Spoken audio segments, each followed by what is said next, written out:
Economista-chefe da Suno, está aqui conosco. Muito bom dia, Gustavo, seja muito bem-vindo mais uma vez aqui à nossa programação.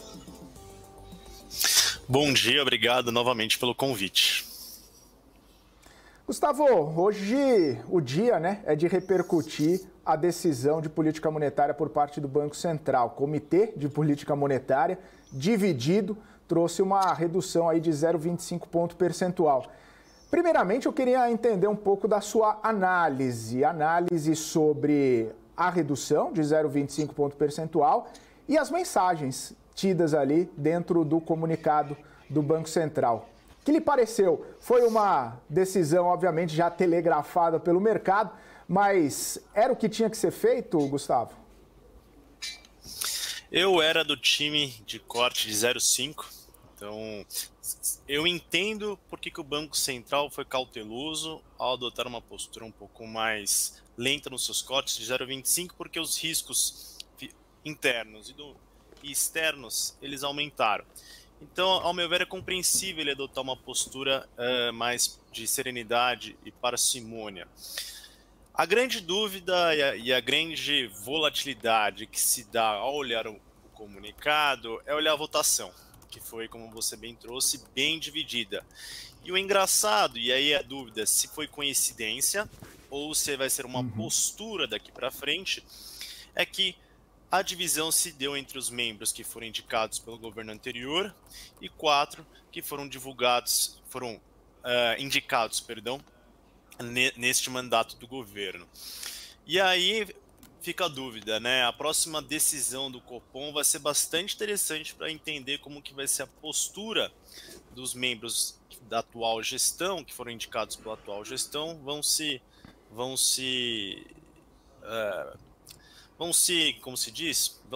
entender, né? Vão se votar aí nas próximas reuniões, porque isso pode dar uma sinalização de como que o BC vai ser a nova gestão daqui para frente. Acho que esse é o ponto principal.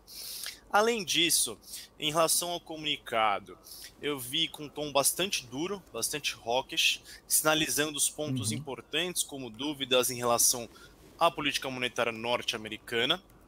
E na relação a questões domésticas, eu cito 2 pontos. Primeiro, o risco fiscal, em que não explicitamente ele diz que a mudança das metas fiscais pelo governo influenciaram, mas ele diz ali no comunicado, olha, estamos acompanhando a evolução dos últimos eventos e ainda pregamos que é necessário a busca e a perseverança de cumprir com as metas fiscais. E aí, esses últimos acontecimentos, que é basicamente as mudanças de meta e aí a possível aumento de gastos, tem influenciado aí na decisão e isso dificulta o trabalho do Banco Central. E por fim, a questão de expectativas de inflação foram inúmeras vezes citadas. Ele até mudou o seu comunicado de reancoragem parcial das expectativas, agora mudou para as palavras desancoradas, onde a gente pode olhar as expectativas quando a gente vê o Boletim Focus.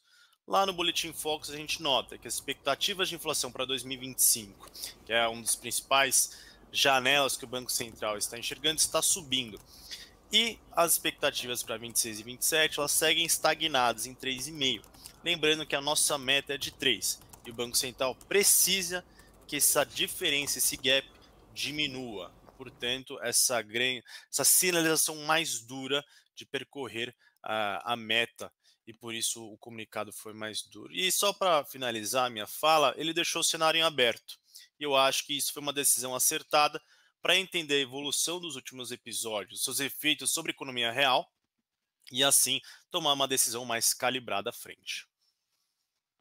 Ô, Gustavo, não quero fazer papel de advogado de diabo aqui, né? Nem impressionar, mas entre deixar um guidance aberto e ter um guidance e não cumprir, qual que é a diferença, né? Porque eu vi muitas pessoas questionando, né, essa posição. Fala, poxa, mas já tinha dado o guidance, né? Isso não pode prejudicar a imagem do Banco Central e até mesmo trazer, né, essa percepção do mercado e estimular ou abrir margem para essas discussões até mesmo de uma politização do Banco Central, que é um organismo, uma entidade estritamente técnica e que tem trilhado, e inclusive as últimas decisões, né, tem mostrado a tecnicidade da autarquia? Essa é uma boa pergunta, viu? Porque o ideal seria mesmo que a gente tivesse uma sinalização. E estava sendo muito bem cumprida. Esse é um dos motivos que eu acreditava que o Banco Central, dado todo esse tecnicismo, todo esse guidance, toda essa conjuntura que a gente estava enxergando ali nas últimas atas, de que seguisse o guidance de 0,5, para não gerar qualquer tipo de ruído. E aí a gente teve aí sinalizações de membros ao longo das últimas semanas que isso poderia mudar, que eu acho que não foi feito da melhor forma possível. Mas dado que as incertezas aumentaram, não acredito que seja tão ruim ele ter alterado um pouco a sua sinalização. Eu preferia que ele tivesse dado, porque daí você ancora as expectativas do mercado e não gera toda essa discussão como você bem trouxe. Mas dado que o cenário está tão incerto, eu prefiro que ele tenha mais dados, tendo um pouco a postura do Banco Central norte-americano, de ter um pouco mais de dados, entenda os efeitos sobre a economia e assim toma uma decisão mais calibrada. E assim, se o cenário seguir de uma forma mais tranquila, a gente está vendo aí dados um pouco melhores lá nos Estados Unidos, se a gente tiver a inflação aqui do Brasil continuar seguindo uma trajetória benigna, os riscos fiscais, pelo menos de certa forma, de uma certa medida, acho que o Banco Central pode ter mais confiança à frente de dar novos guidance, o que pode diminuir a volatilidade. Ô, Gustavo, eu queria entender um pouco do cenário, né? Porque você trouxe muito bem a perspectiva do Banco Central, né? As questões que foram levadas em consideração. Mas se a gente pegar, né, o cenário como um todo, né? A inflação, os últimos IPCA 15, o IPCA comportado, né, não muito fora ali da expectativa da realidade. Os próprios outros indicadores internos ali não demonstrando uma modificação tão grande. O câmbio, por mais oscilações que tenha sofrido, também não teve uma grande mudança estrutural. E aí a dúvida, né, que paira no mercado, eu queria entender um pouco da sua opinião. Você falou que era do time do 0,5, até para manter ancoradas as expectativas. Atualmente, não faz muita diferença 0,25 ou 0,5, né? Estruturalmente, para o nível de juro que a gente está, alto ainda, né? De 10,5 agora. De 10,25 para 10,5 não faz muita diferença. Mas estruturalmente, lá para frente, nesse horizonte relevante, né? É um argumento forte, né? Até para reancorar essas expectativas, já que o horizonte é lá 2025. Esse 0,25 hoje faz muita diferença lá na frente, em termos de para ter essa mudança especificamente de postura do Banco Central? Eu acredito que sim, e é por isso que a gente pode olhar, por exemplo, as expectativas do mercado, das instituições que previam antes uma taxa terminal de 9 ou até 8,75, mudando agora, subindo para 10, 9,50. Aqui na Suno a gente mantém a nossa perspectiva que está desde o final do ano passado de uma Selic de 9,5 para esse ano, mas toda essa comunicação, aumento de riscos e percepção nossa em relação à conjuntura internacional e doméstica nos leva a ver umas taxas Selic estruturalmente mais altas nos próximos anos. E aí entra a questão, que é ao olhar o comunicado, de olhar essa divisão entre votos, que 4 que foram indicados pelo governo gostariam de um corte maior e 5 não. E essa gestão vai, esses 4 membros, junto com mais, se eu não me engano, 3 que vão ser indicados à frente, fazendo a maioria para o atual governo, nos gera dúvida. Será que essa nova gestão do Banco Central vai ser mais leniente ou não com a inflação? Será que eles vão aceitar mais inflação? Isso vai exigir juros mais altos à frente. Isso também contamina negativamente as expectativas. Então, estruturalmente, é possível a gente ver uma taxa de juros mais alta aí no longo prazo, o que seria ruim aí para o Brasil como um todo, né? Então essa é a grande dúvida que fez com que o mercado subisse a sua Selic aí, que muitos estavam enxergando 8,75, achava muito otimista, porque o risco fiscal brasileiro, convenhamos, é o nosso calcanhar de Aquiles. Eu já esperava, acho que o mercado também, que essa mudança de meta ia ter efeitos negativos. Então toda essa conjuntura leva a estruturalmente um juros mais altos. Uma última pergunta sobre Copom, né? Semana que vem a gente vai ter a ata. O que se espera, né, Gustavo? Você imagina que a ata do Copom vai vir mais detalhadamente esses argumentos, vai detalhar um pouco mais esses argumentos, vai tentar, ou pelo menos vai buscar, né, dar uma acalmada no mercado que estressou nesse comecinho de pregão. A gente vê essa abertura da curva de juros aí bastante forte, né, o mercado reagindo bastante, né, a essa decisão. Eu queria entender um pouco do que a gente pode esperar. A gente pode esperar, igual a gente viu atas atrás, né? Quando foi uma decisão um pouco mais forte ali, a ata tentou contemporizar, tentou fazer uma acalmada no mercado, tentou passar um pouco de tranquilidade, ou a ata deve vir nesse tom mais duro mesmo, reforçando essa divergência entre os diretores e mostrando, né, a cisão, os lados opostos que provavelmente estão acontecendo dentro do comitê? Eu espero que venha uma ata bastante detalhada. E 3 ou 4 atas atrás, quando se discutia muito ali com Brasília, por que os juros não poderiam cair mais, teve uma discussão muito grande entre Banco Central e Brasília em relação ao cortes. E eu me lembro que eu indicava para as pessoas lerem a ata do Copom de tão detalhado e didático que era em relação, por exemplo, a salários, mercado de trabalho e preço de serviços. E aí, expectativas de inflação, ele comentava muito detalhadamente, dizendo, olha, se a expectativa de inflação vai ser maior amanhã, hoje os contratos e salários são contaminados, isso dificulta o trabalho do Banco Central, hoje. E eu espero, observando as últimas atas e o seu tecnicismo e o detalhamento que eu vi nas últimas, eu espero que ele faça mesmo agora para trazer, primeiro, menores ruídos, maiores discussões em torno de certos aspectos e que dê mais direcionamento sobre a próxima reunião, porque, como conversamos aqui, o cenário está em aberto. Uhum. E aí fica a dúvida. Eu até estava discutindo, vendo algumas falas de alguns economistas, o cenário está aberto. Pode cortar nada, pode cortar 0,25, pode cortar 0,5. Vai ficar essa discussão até lá.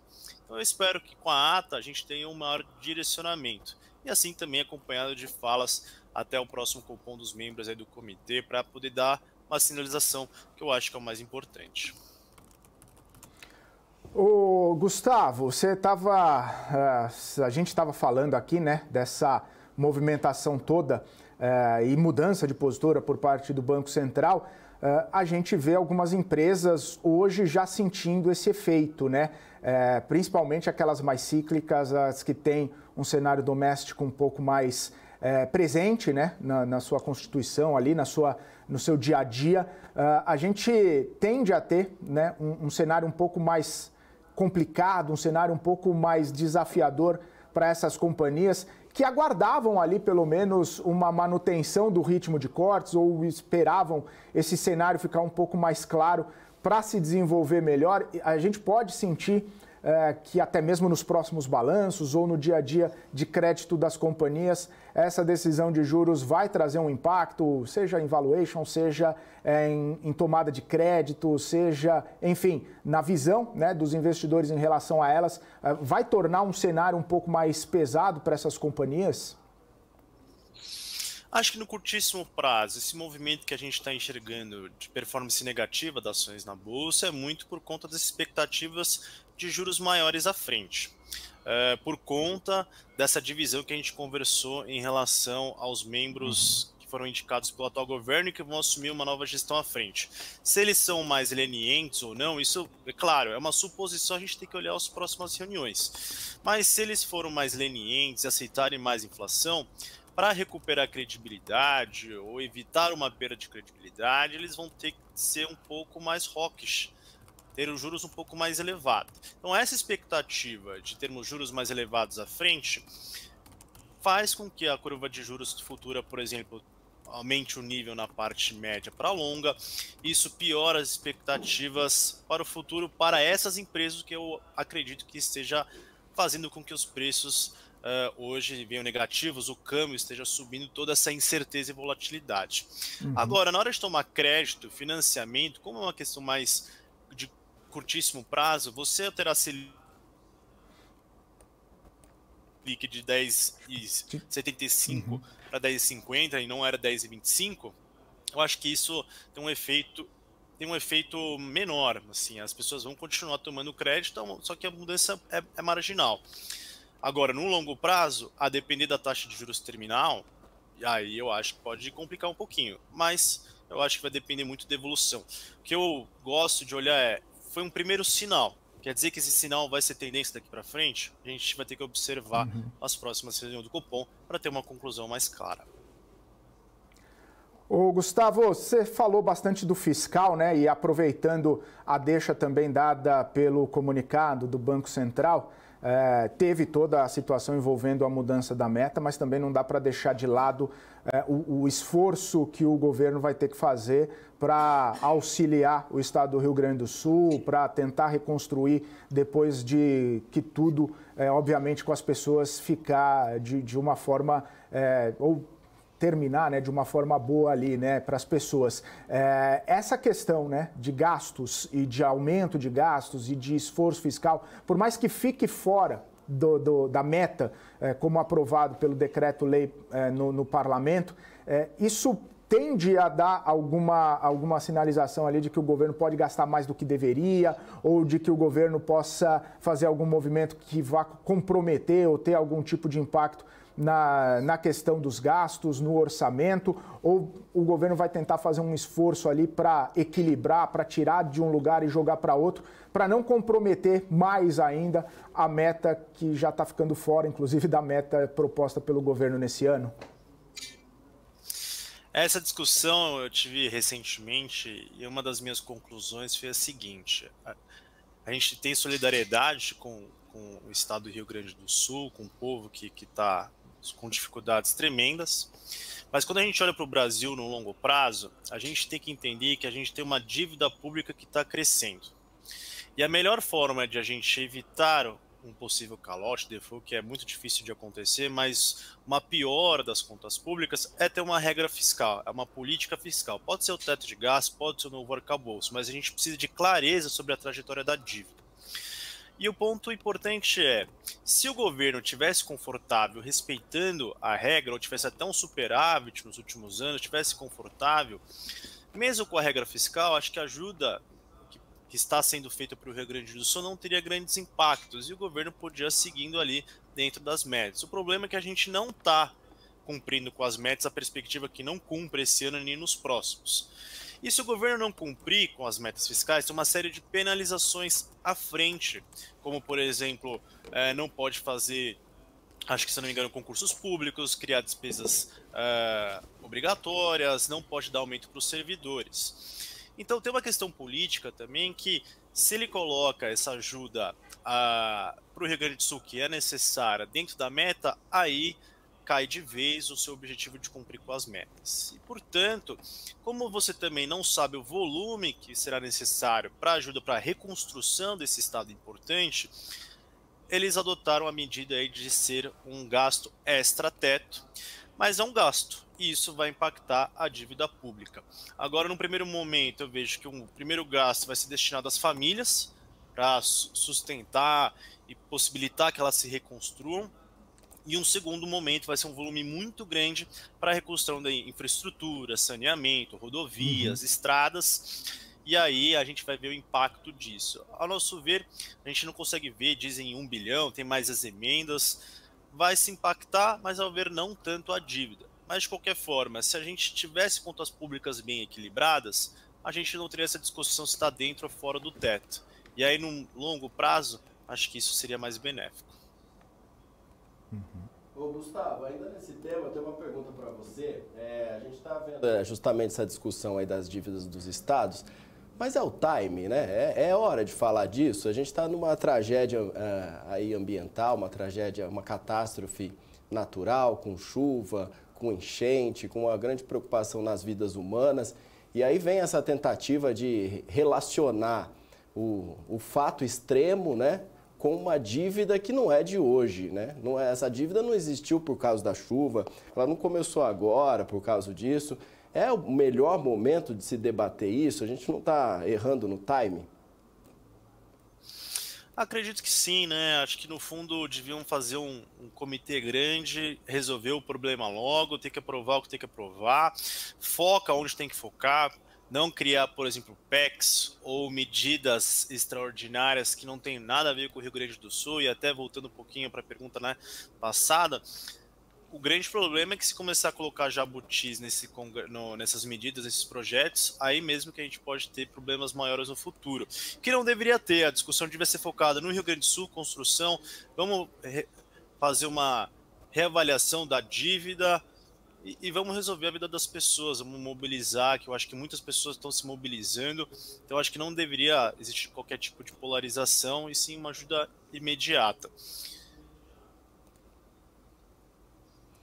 E isso me chama a atenção, por exemplo, quando a gente vê grandes catástrofes em países desenvolvidos, por exemplo, né? A gente já viu vários exemplos, inclusive no Oriente, quando isso acontece, né? Uma movimentação rápida ali, uma construção de hospital de campanha, uma força-tarefa para as questões que envolvem a infraestrutura como um todo e pouca preocupação com o quanto isso vai impactar na economia ou não. Aqui, às vezes, a gente perde tempo discutindo essas questões aí, quando poderia estar partindo já para a ação como um todo, e muita gente, inclusive, apontando aí as dificuldades que deve ser a reconstrução desse Estado e os prejuízos a médio e longo prazo do ponto de vista, por exemplo, de logística, de rodovias, de transporte de grãos, transporte de alimentos, como um todo. Então, talvez pior que a própria tragédia é o que vem depois, né? Exato, a gente só vai conseguir medir todos os esforços que a gente vai precisar fazer quando as águas baixarem. Eu torço que a situação se resolva o mais rápido possível. E aí a gente pode ajudar de forma efetiva a reconstruir o estado do Rio Grande do Sul, tão importante, que, lembrando aí, produz 70% do arroz nacional, por exemplo. Você acha que é um problema importar o arroz? Inclusive, a gente, falando com um especialista em agro, ele até comentou que isso já acontece, né? Além do consumo, quase todo o arroz produzido no Brasil é consumido internamente e o Brasil já importou outras vezes ou já importa. Agora, a forma como que está sendo colocada é como se fosse um problema, né? A gente importar o arroz neste momento, como se fosse aí uma frustração de um país não conseguir suprir a sua necessidade de um alimento tão básico como esse. Na sua opinião, é um problema ou é muito mais uma questão de folclórica, aí, uma questão cultural do que exatamente uma questão econômica problemática? Ontem eu vi, me fugiu o nome, acho que é a Associação de Produtores de Arroz do Rio Grande do Sul, que diz que algumas áreas principais foram afetadas, mas ainda há uma oferta o suficiente, a colheita foi realizada, a produção desse ano tende a ser bastante volumosa de arroz, que tende a diminuir um pouco o impacto que a gente está vendo. Não vejo problema de a gente importar arroz também, acho que é uma questão de oferta, uma questão de curto prazo que precisa ser resolvida, pode gerar problemas, então qualquer medida que forem realizadas, é claro que são benéficas. Aí, claro que tem efeitos secundários, você importar arroz, gerar competitividade com arroz interno, tem essas questões, mas acho que no atual momento de crise, de catástrofe, qualquer ajuda é necessária para a gente conseguir abastecer e não sofrer nenhum outro tipo de consequência futura depois. Gustavo Sung, economista-chefe da Suno, eu quero agradecer pela sua participação aqui no BMC News e por essa contribuição, essas informações que você passou para a gente. Volte sempre. Um bom restinho de dia e um bom restinho de semana. Obrigado pelo convite, sempre fico à disposição.